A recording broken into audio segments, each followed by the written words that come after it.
आत्तापर्यंत आपण श्रावणबाळ, शबरी, वाल्मिकी ऋषी यांच्या कथा ऐकल्या. आता आज आपण ऐकणार आहोत हनुमानाची गोष्ट. हनुमान तर आपल्या सगळ्यांचाच खूप आवडता आहे, हो की नाही?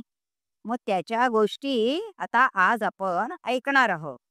तो इतका शक्तिमान कसा झाला? ही गोष्ट ऐकूया. देवलोकामध्ये पुंजिकस्थला नावाची एक अप्सरा राहत होती. ती दिसायला अतिशय देखणी होती, पण तिला तिच्या रूपाचा खूप गर्व होता. म्हणजे स्वतःच्या सौंदर्याचा तिला खूप अभिमान होता. तर ही पुंजिकस्थला एक दिवस स्वर्गात एका ठिकाणी एका बागेत फिरत असताना तिला एका झाडाखाली एक ऋषी ध्यानस्थ बसलेले दिसले. आता ते ऋषी तप करत होते. त्या ऋषींचं रूप अगदी उग्र दिसत होतं. त्यांच्या जटा वाढलेल्या होत्या, रंग काळा सावळा होता. तसंच अंगावर खूप सुरकुत्या पण होत्या. पुंजिकस्थलेला त्यांचं ते रूप पाहून एकदम त्यांची चेष्टा करावी असं वाटलं. ती त्यांच्याकडे बघून अगदी कुत्सितपणे हसली आणि तिने तोंड अगदी असं माकडासारखं केलं. या तिच्या वागण्यामुळे अर्थातच ऋषींना जरा राग आला, कारण त्यांचा अपमानच झाला होता ना तो. म्हणून ऋषींनी तिला शाप दिला की तुला पृथ्वीवर एका माकडिणीचा जन्म घ्यावा लागेल. हे ऐकताच कुंजिकस्थला घाबरली आणि तिने त्या ऋषींची क्षमा मागितली. तेव्हा ते ऋषी म्हणाले, हे बघ, आता झाल्या प्रकारची शिक्षा तर तुला भोगावीच लागेल, पण मी तुला उशाप देतो की तुला एक उत्तम पुत्राची प्राप्ती होईल. त्यामुळे तू नेहमी सगळ्यांच्या स्मरणात राहशील. आता पुंजिकस्थला पृथ्वीवर जन्माला आली. हिच्या वडिलांचं नाव होतं कुंजन. हे वानरराज होते, म्हणजे वानरांचे राजा. आता ही पुंजिकस्थला लहानपणापासून खूप धार्मिक होती. हळूहळू ती मोठी झाली. तिचे लग्न केसरी नावाच्या दुसऱ्या एका राज्याच्या वानर राजाशी झाले. विवाहानंतर पुत्रप्राप्तीसाठी अंजनी मातेने तपश्चर्या करायचं ठरवलं. तिचे पती केसरी पण तिच्या बरोबर होते. एक दिवस ती एका झाडाखाली परमेश्वराची उपासना करत बसलेली असताना मतंग मुनी तिथून जात होते. त्यांनी तिची चौकशी केली आणि तिला विचारले की तू ही उपासना कशासाठी करते आहेस? तेव्हा तिने त्यांना सांगितलं, मला एक अत्यंत बलवान पुत्र हवा आहे, अशी माझी इच्छा आहे. मग मतंग मुनींनी तिला सांगितलं की तू इथे उपासना न करता दक्षिणेकडे व्यंकटाद्री या पर्वतावर जा आणि तिथे वायुदेवतेची उपासना कर. आता वायुदेवता ही सर्व शक्तिमान आहे, तेव्हा तुला उत्तम पुत्राची प्राप्ती होईल. तिच्या पतीनेही तिच्याबरोबर जाण्याचे ठरवले, पण त्याने तिथे शिवशंकर महादेवांची उपासना केली. ह्या त्यांच्या तपश्चर्येमुळे त्यांना खरोखरच एक अति बलवान असा अत्यंत गोंडस पुत्र झाला. आता वायुदेवतेच्या उपासनेमुळे या बाळाचं नाव मारुती असं ठेवलं गेलं. मरुत म्हणजे वायुदेवता, मग मरुत त्यावरून मारुती असं नाव या मुलाचं ठेवलं. हे बाळ एक दिवस अचानक खूप रडू लागलं. म्हणजे ते भुकेने अगदी व्याकुळ झालं होतं. त्याची आई तिथे आसपास नव्हती आणि बाळाला तर भूक लागली होती. पण आई फळं आणण्यासाठी रानामध्ये गेली होती. तर हे बाळ इतकं रडायला लागलं आणि ही वेळ होती सूर्योदयाची. आता सूर्य उगवताना कसा एकदम लाल बुंद केशरी असा दिसतो की नाही? तर या मारुतीने काय केलं माहितीये? एकदम सूर्याकडे झेप घेतली. कारण त्याला वाटलं हे काहीतरी एक फळच आहे आणि आता आपल्याला इतकी भूक लागली आहे म्हटल्यावर त्या मारुतीला वाटलं की हे फळच आपण खाऊया आणि म्हणून ते सूर्यालाच धरायला निघालं. वायुदेवतेच्या उपासनेमुळे झालेला हा पुत्र अत्यंत बलवान होता आणि सूर्याने बघितलं की हे छोटस बाळ आपल्याकडे झेपावतंय. पण सूर्याची उष्णता किती असते? सूर्याच्या जवळ आपण गेलो ना, तर आपण जळूनच जाऊ. पण या छोट्या बाळाचं सूर्याला इतकं कौतुक वाटलं, की त्यांनी आपला प्रकाश अगदी मंद केला, जेणेकरून या बाळाला काही इजा होणार नाही. आता सूर्याने आपलं तेज कमी केलं, पण हे राहूनी पाहिलं आणि राहूला वाटलं हे एवढंसं छोटंसं बाळ सूर्याकडे कशाला येतंय? त्याला इजा नाही का होईल? मग आपणच सूर्याला झाकून टाकूया. म्हणून राहू सूर्याकडे झेपावला. आता छोटी मुलं कशी असतात, एखाद्या गोष्टीकडे जात असताना जर त्यांना दुसरं काहीतरी दिसलं, तर पटकन ते दुसरीकडे धावतात. आता राहू इकडे जवळ येतोय म्हटल्यावर या मारुतीने काय केलं? सूर्याला सोडून तो राहूला पकडायला धावला आणि राहूला एक त्यांनी जोरदार धक्का दिला की त्यामुळे काय झालं? राहूला जबरदस्त तडाखा बसला आणि राहू अगदी दूर फेकला गेला. म्हणजे किती शक्तिमान होतं बघा हे बाळ. हे बघून इंद्रदेवानं पण आश्चर्य वाटलं. ते पण बघत होते सगळं काय चाललंय ते. आणि तेवढ्या त्या बाळाला इंद्रदेव दिसले. काय लगेच हे बाळ धावलं इंद्राकडे. पण मग आपल्याला सुद्धा या बाळाने असाच धक्का दिला तर चांगली फजिती होईल आपली. म्हणून इंद्राने काय केलं, इंद्राच्या हातामध्ये वज्र नावाचं एक खूप शक्तिमान असं शस्त्र असतं. पण इंद्रानी ते शस्त्र उलटं केलं आणि असं छोटासा एक फटका हनुमानाच्या हनुवटीवर मारला.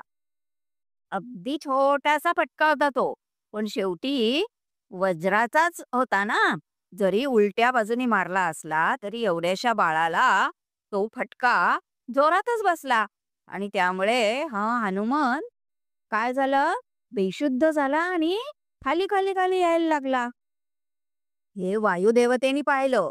आता मारुती हा वायुदेवतेचाच पुत्र होता, म्हणून खाली पडण्या अगोदरच वायुदेवतेने या बाळाला आपल्या हातामध्ये झेललं आणि एका गुहेमध्ये वायुदेवता या बाळाला घेऊन आली.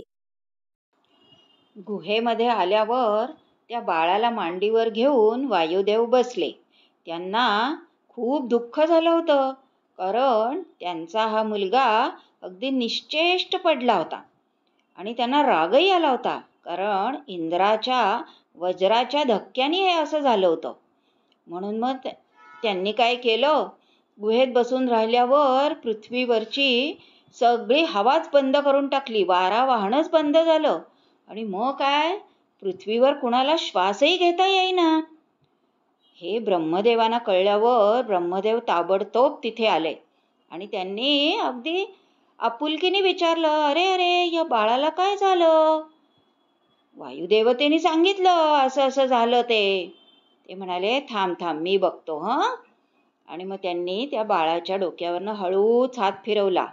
त्याबरोबर त्या बाळाची चेतना जागृत झाली आणि बाळ एकदम झोपेतून जागं झाल्यासारखं डोळे उघडून इकडे तिकडे बघायला लागलं.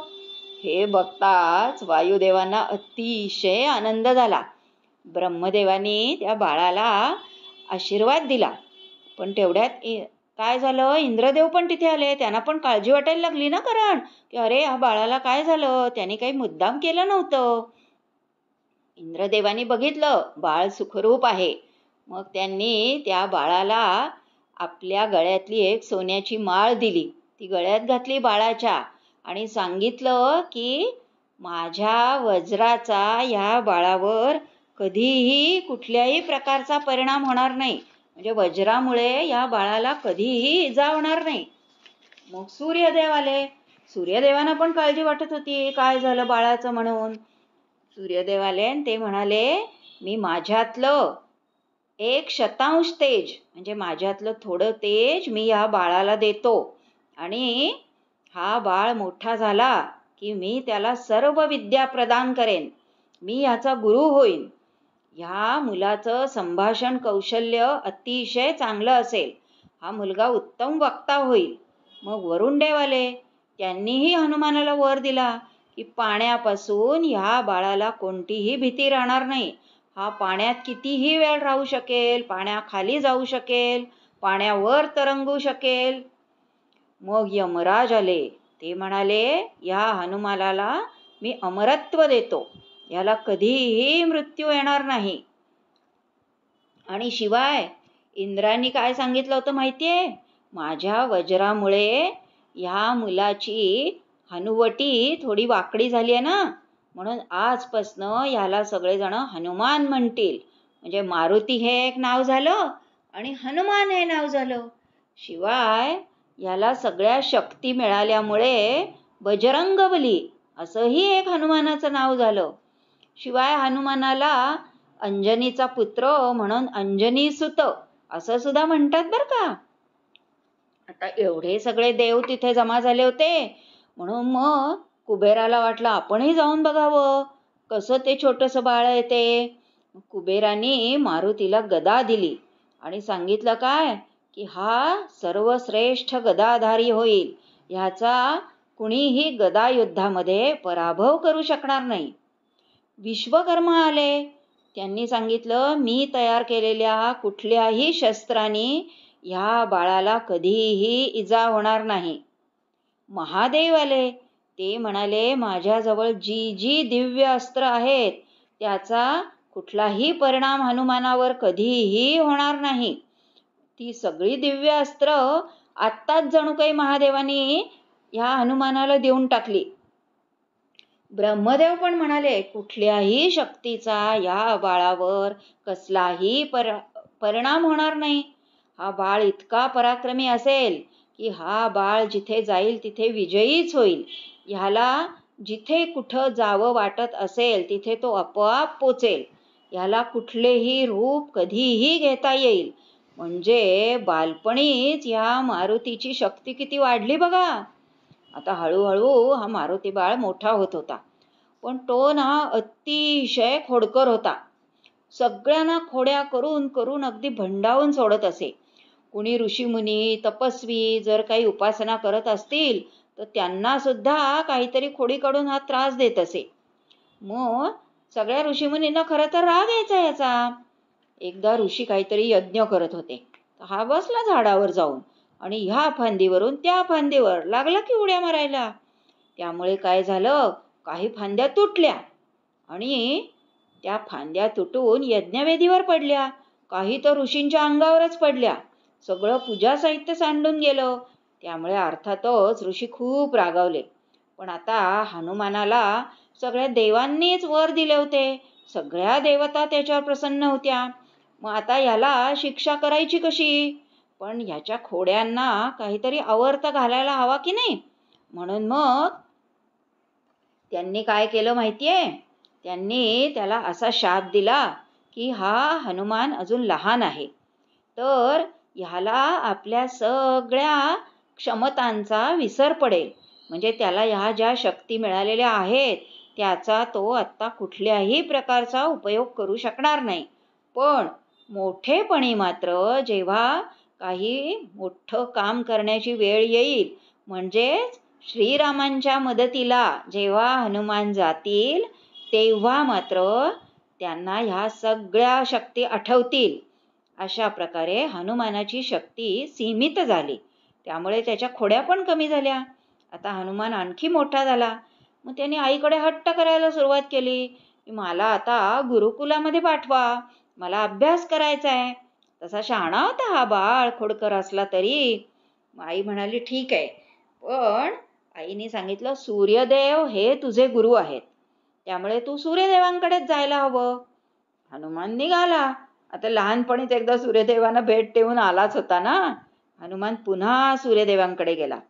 सूर्यदेवांकडे गेल्यावर मात्र त्यांनी सूर्यदेवांना अत्यंत नम्रपणे विनंती केली की मला विद्या ग्रहण करायची आहे, आपण माझे गुरु व्हाल का? सूर्यदेवांनी त्याची छोटीशी परीक्षा घेतली, पण हनुमान त्यामध्ये उत्तीर्ण झाला. मग काय, सूर्यदेवांनी हनुमानाला सर्व प्रकारच्या विद्या दिल्या. वेद उपनिषदे शिकवली, धर्मशास्त्र, न्यायशास्त्र, राज्यशास्त्र, वक्तृत्व, लिखाण. शिवाय व्याकरणशास्त्र या सगळ्याचं उत्तम ज्ञान या हनुमानाला मिळालं. हनुमान असा अगदी उत्तम पंडित बनला.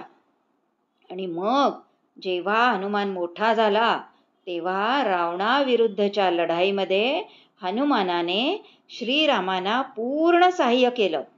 श्रीराम त्याच्यावर अत्यंत प्रसन्न झाले आणि श्रीरामांनी हनुमानाला आपला सखा मित्र असं मानलं.